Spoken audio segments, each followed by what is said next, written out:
nandito naman po tayo para sa isang magandang show tuwing linggo.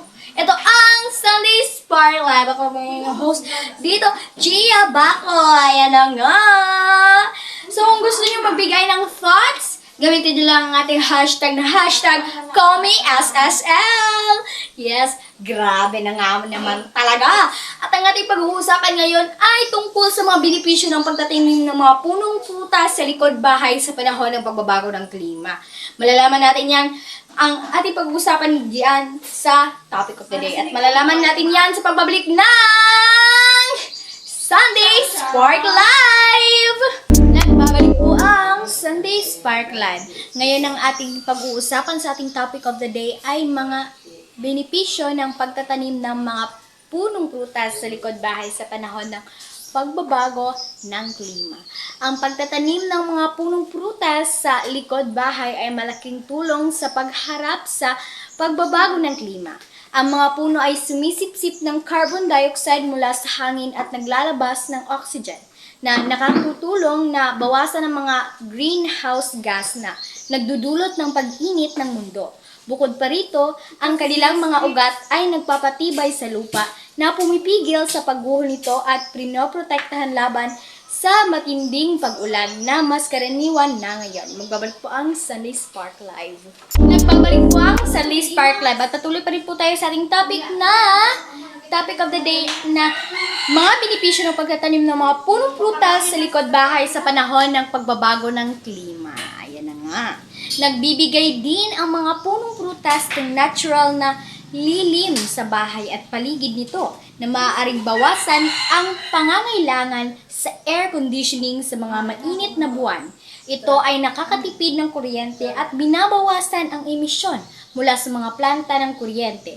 Ang mga dahon at mga nalalaglag na bahagi ng puno ay maaaring gawing compost na napapabuti sa kalidad ng lupa at nagbabawas ng dumi nagbubulok sa mga tambakan. Magbabalik po ang Sunday Spark Live. Nagbabalik po ang Sunday Spark Live at nagpapatuloy pa rin po tayo sa ating topic na mga benepisyo ng pagtatanim ng mga punong prutas sa likod bahay sa panahon ng pagbabago ng klima. Isa pang mahalagang benepisyo ay ang nagkakaroon ng ligtas at sariwang pagkain. Sa pagbabago ng klima, maaaring maapektuhan ang mga malalaking sakahan ng prutas dahil sa hindi tiyak na panahon at mga sakuna tulad ng tagtuyot o bagyo.